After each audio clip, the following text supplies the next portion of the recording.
The Iron Obelisk of Babylon, the relic that defied time. The legacy of Babylon. The ruins of Babylon lie scattered across the plains of Iraq, a reminder of the world Euro's first great empire. Its walls once stretched for miles, its gates rose higher than any fortress of its time, and its kings Euro, especially Nebuchadnezzar Euro, were etched into history as builders of wonders. From the Hanging Gardens to the Ishtar Gate, Babylon was the heart of civilization. But beyond the splendor, there were stories. Stories whispered in clay and carved in stone, about monuments that no modern textbook ever mentions. Among them was a strange tale of a pillar not made of stone or clay, but of black iron Euro, forged long before humans had the means to smelt it. Archaeologists long dismissed such legends as myths. Yet, fragments of cuneiform tablets kept appearing across museums in Baghdad, London, and Berlin. And when read together, they hinted at something astonishing, a dark obelisk, standing in silence. Forged by hands not of this world. Placed as a marker between the gods and men. The first tablet. The first known mention of the obelisk was discovered in the late 19th century by Hormuzd Rassam, an Assyrian archaeologist working for the British Museum. While excavating near the ruins of Borsippa, a city closely tied to Babylon, he found a broken tablet depicting a towering shape, surrounded by strange markings. At first glance, it resembled the other boundary stones called kuduru that were used to record land grants. But this was different. The object shown was smooth, metallic, and without inscription on its surface. Above it was carved a line of cuneiform, old pillar of Anunnaki. Scholars debated its meaning. Some argued it was symbolic, representing the divine authority of Babylon's gods. Others speculated it described a monument long lost beneath the sands. But Rassam noted something odd. The table to Euro's reverse side carried what looked like warnings phrases like Oedo not awaken, and it sings in silence. His notes on this discovery were curiously brief, and after his death, the tablet was stored away, barely studied. It gathered dust for more than a century, forgotten except by a handful of researchers obsessed with Mesopotamian myths. Nebuchadnezzar's obsession. To understand the obelisk, one must return to the reign of Nebuchadnezzar II. His building projects transformed Babylon into the jewel of the ancient world. But the king was not merely a builder of palaces and gardens he was a seeker. Clay records describe him consulting priests and diviners nightly, searching for knowledge not just of the heavens but of what lay beneath. One inscription, now in the Pergamon Museum, reads, oath king dreams of the dark pillar, and the priests whisper of chains. May Marduk guard the people from what lies beneath the throne of men. Some historians interpret this as metaphorical a warning against hubris. Yet others suggest Nebuchadnezzar truly believed a hidden monument existed, buried deep in Babylon's earth. According to certain temple accounts, he ordered entire sections of the city excavated, searching for the relic. What drove him to such obsession? The story of the fallen star among the myths preserved on Babylonian tablets is one particularly strange tale, the story of a star that fell to earth. Unlike other celestial myths, this one was oddly specific. It claimed that in an age before kings, before writing itself, a blazing object descended from the heavens and struck the plains near the Euphrates. From its remains, the gods forged a pillar a marker, or perhaps a warning. The story goes on, old pillar hummed with the breath of gods. Its surface bore no mark, yet the people feared to touch it. The priests sealed it in chains, lest its voice reach the skies again. Most scholars dismissed this as myth, equating the fallen star with a meteorite. After all, meteoric iron was known and used in small amounts by ancient peoples. But an entire obelisk forged from such material? That would be unprecedented. And yet, the story persisted. The 20th century rediscovery in the 1930s, during a German excavation in Iraq, a second tablet was unearthed. This one was more detailed, describing rituals performed near a black pillar of iron that stood taller than 10 men. The rituals involved chants, offerings, and the binding of chains that glowed red in the night. The Nazis, fascinated by ancient relics, took interest in the find. Some speculate that expeditions were launched in secret, searching the Iraqi desert for the obelisk. But with the chaos of World War II, whatever records were made disappeared. It wasn't a Euro-T until decades later, after the fall of Saddam Hussein, that whispers resurfaced. Local villagers near Hilla spoke of strange ruins unearthed during military construction. They described finding a buried chamber lined with black stone unlike anything they had ever seen. Soon after, the site was abruptly sealed by foreign contractors, and soldiers were stationed nearby. No official report was ever released. The modern expedition drive, Layla Haddad, an Iraqi archaeologist, spent years chasing the scattered references. She pieced together fragments of tablets, medieval Arabic manuscripts, and even colonial notes left by British officers. Each hinted at the same thing: the obelisk was real. And it was buried near the ruins of Babylon. In 2017, she assembled a small team of researchers and returned to the desert. With limited funding, they conducted ground scans near the site where locals had described the mysterious chamber. At first, the scans showed nothing unusual. But deeper layers revealed something remarkable: a perfectly rectangular void, larger than any known tomb in the area. And at its center, a vertical chapea euro, smooth, unbroken, metallic. The discovery of the vault, the team began excavating. Sand gave way to stone, stone gave way to walls of black basalt fitted so tightly no mortar was visible. The entrance was sealed with slabs covered in faint cuneiform carvings, weathered but legible. Haddad traced the inscriptions with her hand. They were not the usual dedications to gods or kings. Instead, they were warnings. A oath pillar is chained for the safety of men. Do not break the seals. The gods bound it here. Let it remain. Her assistant, a young historian named Karim, looked pale as he read the final line aloud. If it awakens, Babylon shall fall again. The team exchanged nervous glances.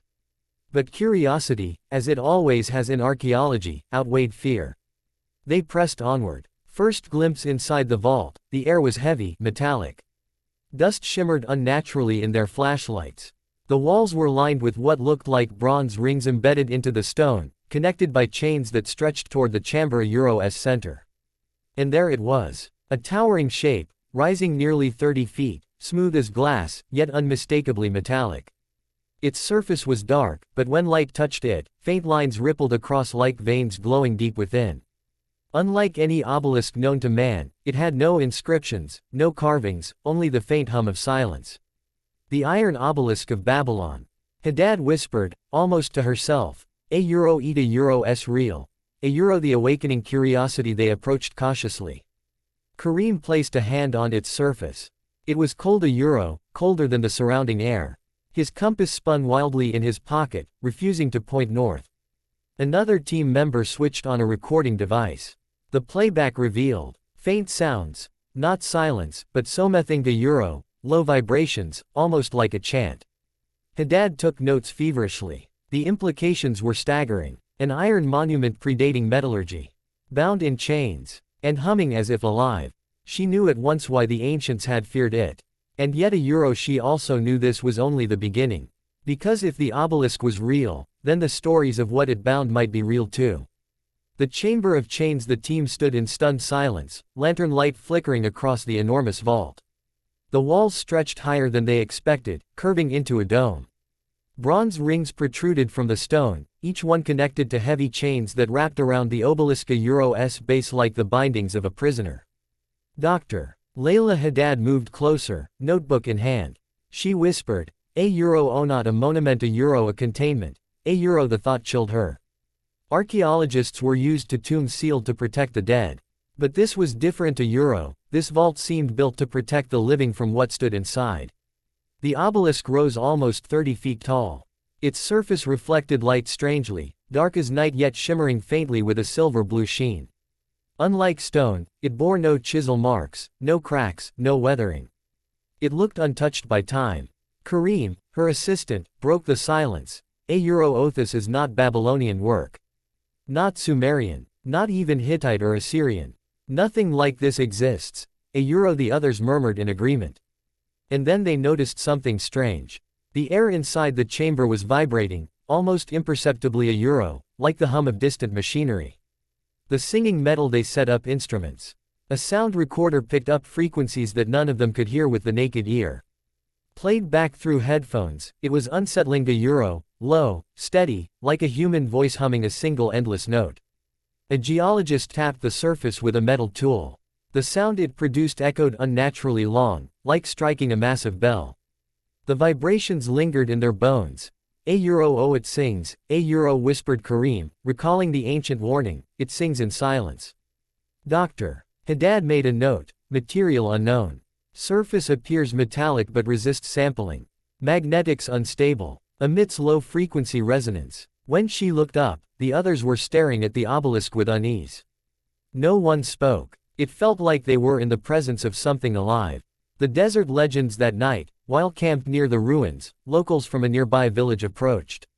Old men, their eyes clouded but sharp, warned the team not to continue.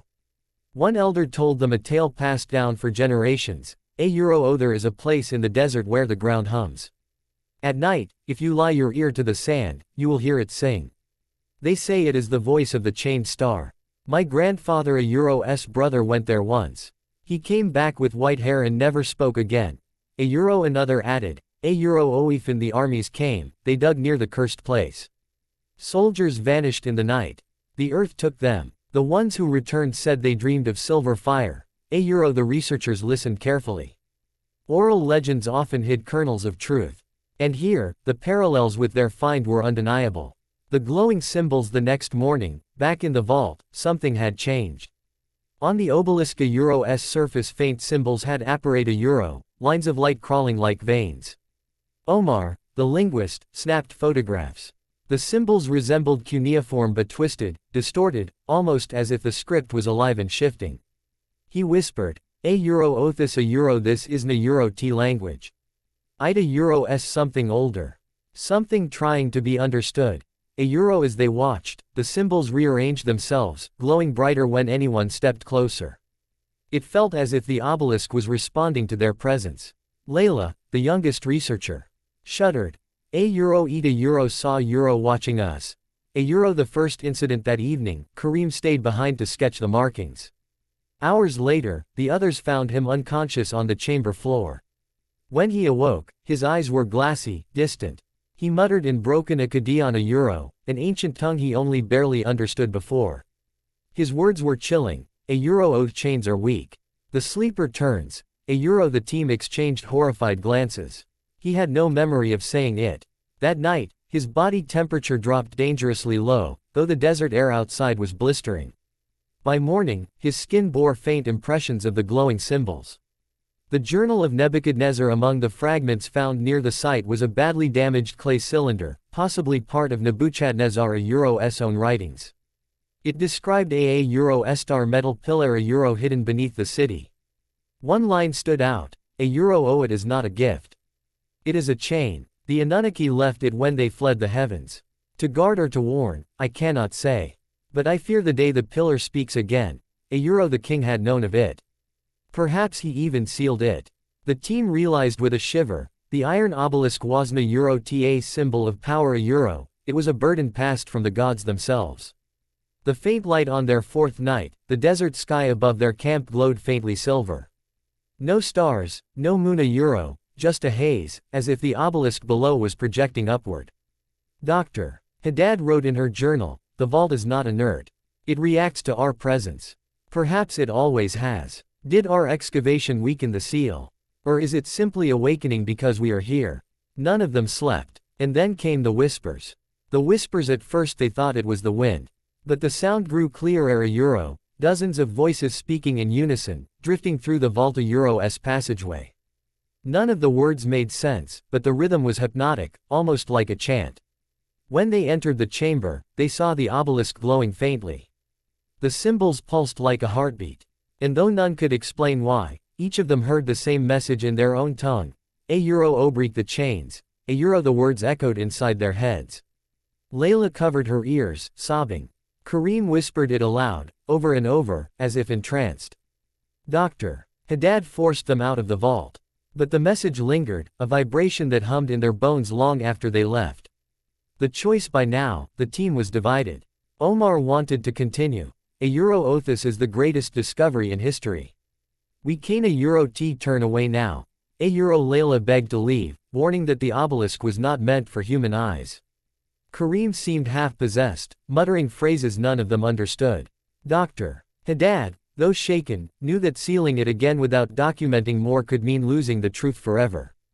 But even she began to wonder, what if the ancients were right?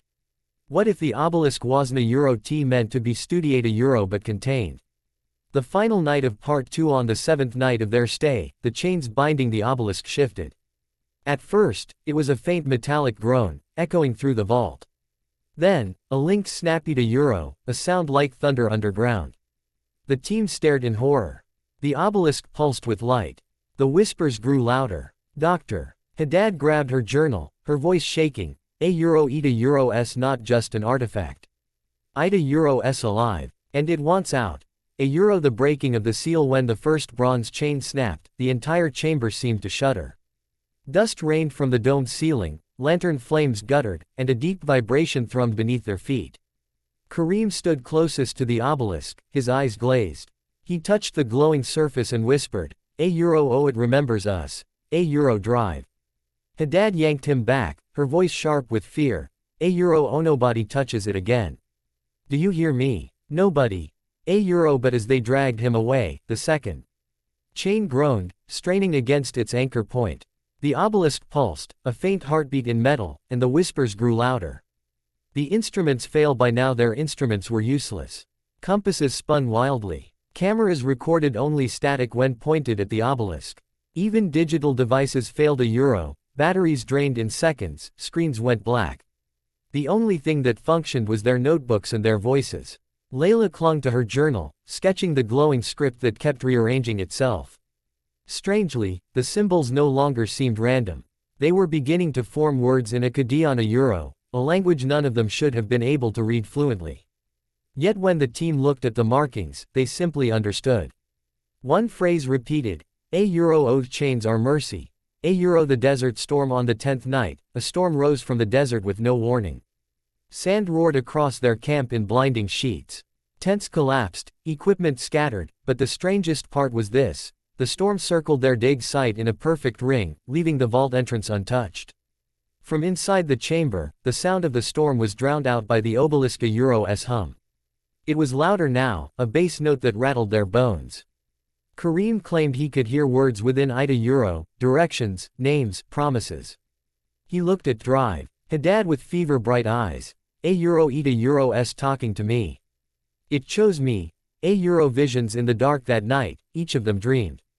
Dr. Haddad dreamed of Babylon, a Euro's streets flooded with silver light, the people kneeling before a pillar that sang like 1,000 voices. Layla dreamed of the ground splitting open, serpents of fire uncoiling beneath the obelisk. Omar dreamed of standing beside Nebuchadnezzar, who whispered, A Euro oh it chained it once. You must chain it again. A Euro. Kareem, however, didn't a Euro T dream.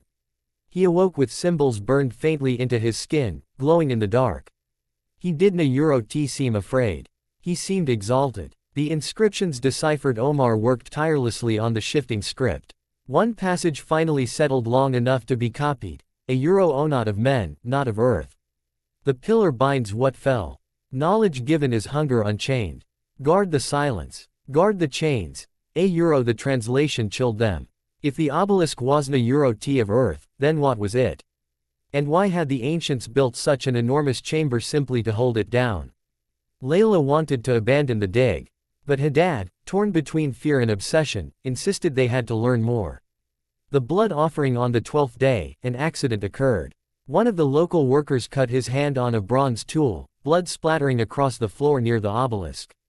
The reaction was immediate. The symbols flared bright red, pulsing in rhythm with the Mana Euro's heartbeat. The chamber filled with a metallic ringing, sharp and painful. The worker screamed, clutching his chest, before collapsing to the ground lifeless. The glow faded. Silence returned. Dr. Haddad knelt beside the body, her face pale. A Euro oh it fed on him. A Euro she whispered. Omar wrote in his notebook, the obelisk responds to blood. The ancients must have known.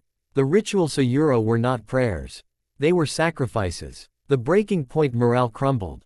Layla refused to enter the chamber again. She sat outside the vault, staring at the desert, muttering that the storm had not moved for days. It circled them like a cage. Kareem, however, was changing. His skin bore more markings each day, spreading like veins. He began speaking in Akkadian fluently, sometimes addressing the obelisk directly as if it were a living god. Omar and Hadad argued constantly. He believed the artifact could be studied safely, documented, perhaps even displayed to prove Babylon's true legacy. Hadad, haunted by the blood offering, began to believe it had to be resealed buried again, forgotten. But Kareem whispered only one thing. Set it free. The chains give way on the 14th day, the second chain snapped.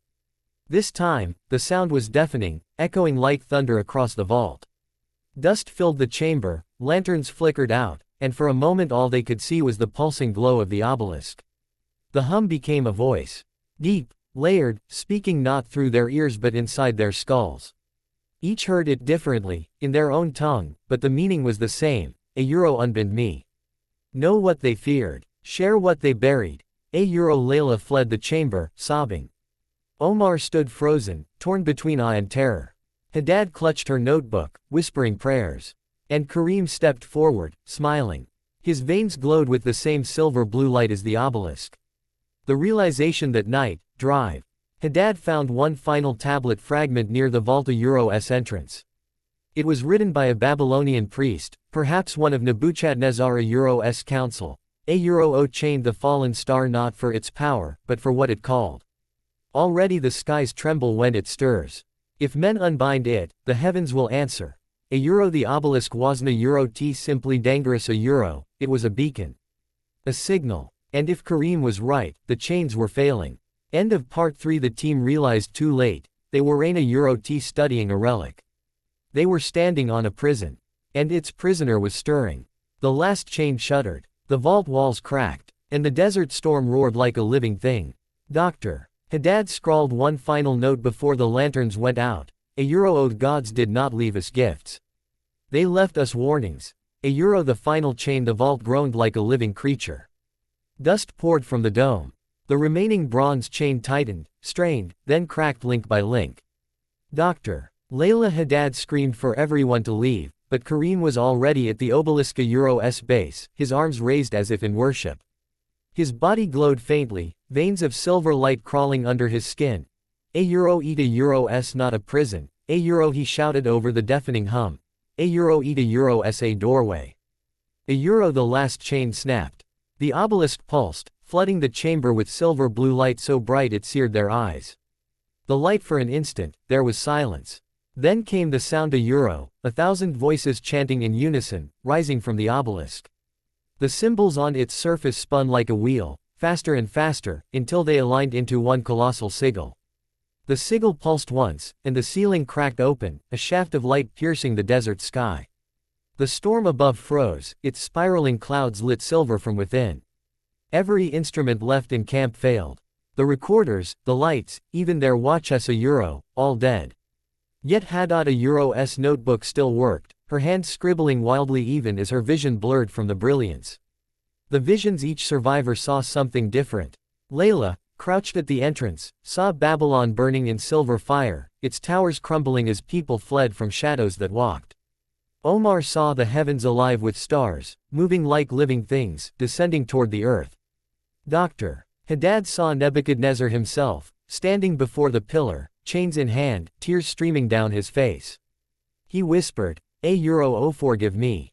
I could not destroy it. Only bind it. Kareem saw none of this. His eyes blazed with silver, his body trembling as the light engulfed him. He spread his arms and laughed. Ida here. Ida come for me. The collapse. The obelisk's glow reached its peak. The vault walls shook violently, stones splitting. Chains embedded in the walls tore free, whipping through the air like serpents. A deafening roar filled the chamber, not from within, but from the earth itself. The obelisk vibrated, then split down the middle with a scream of tearing metal. Inside was not emptiness, but darkness. Olivia something writhing, shifting, impossible to comprehend. Its shape was fluid, serpentine, yet crowned with a face that changed with every blink. Human, animal, god, star. The prisoner of the obelisk was awakening. The sacrifice Omar fell to his knees, sobbing prayers. Layla ran for the exit, her screams swallowed by the storm outside. Doctor. Haddad grabbed Karim, shaking him. "Oh, have to stop this. Help me." But Karim only smiled, his voice no longer his own. "Oh, you can't stop what was never yours to bind." The shadow inside the obelisk began to pour outward. The chamber darkened, the air turned to ice. Haddad realized the only way to contain it again was the same way the ancients had, with blood. She turned to Omar. He understood without words. Together, they pulled the bronze chains still scattered across the chamber floor. They hurled them at the obelisk, chanting fragments of Akkadian inscriptions they decopied earlier. The chains glowed, burning their hands, searing flesh but the shadow shrieked and recoiled. Karim screamed in fury, lunging at them. In the struggle, he stumbled against the obelisk's surface. The shadow surged toward him, wrapped around his body, and pulled him inside. The obelisk roared with light then sealed shut. The aftermath silence. The storm above collapsed, scattering into the night. The vault cracked further, then caved in, burying most of the chamber beneath tons of stone. Only a small passage remained, just wide enough for Haddad, Omar, and Layla to crawl free. Behind them, the obelisk's glow faded, swallowed again by the earth. They emerged into the desert dawn, exhausted, terrified, their team reduced to 3. The missing records back in Baghdad, Drive. Haddad tried to report what they had found. But her notes were incomplete. Pages burned, sketches blurred as if the ink itself had dissolved. The photographs showed nothing but static. Recordings captured only silence. And the obelisk. The vault. Buried again beneath shifting sands, its entrance lost in the collapse. Only their memories remained. And memory, as history has shown, is easily dismissed as myth. Expand it more without headings. The final journal entry Drive. Haddad wrote one last entry before leaving Iraq. The Iron Obelisk is not a monument of men. It is a prison, a beacon, a warning. Babylon did not fall from pride or politics. It fell because its king meddled with what was never meant for us. We nearly repeated his mistake. If the obelisk is uncovered again, the world must remember, the chains are not cruelty. They are mercy. She never published her findings. And to this day, the desert outside Babylon still whispers when the wind is right. Locals say the ground hums. Some even say, on nights when the moon is hidden, a faint silver glow seeps up from the sand. As if the chains are straining once more.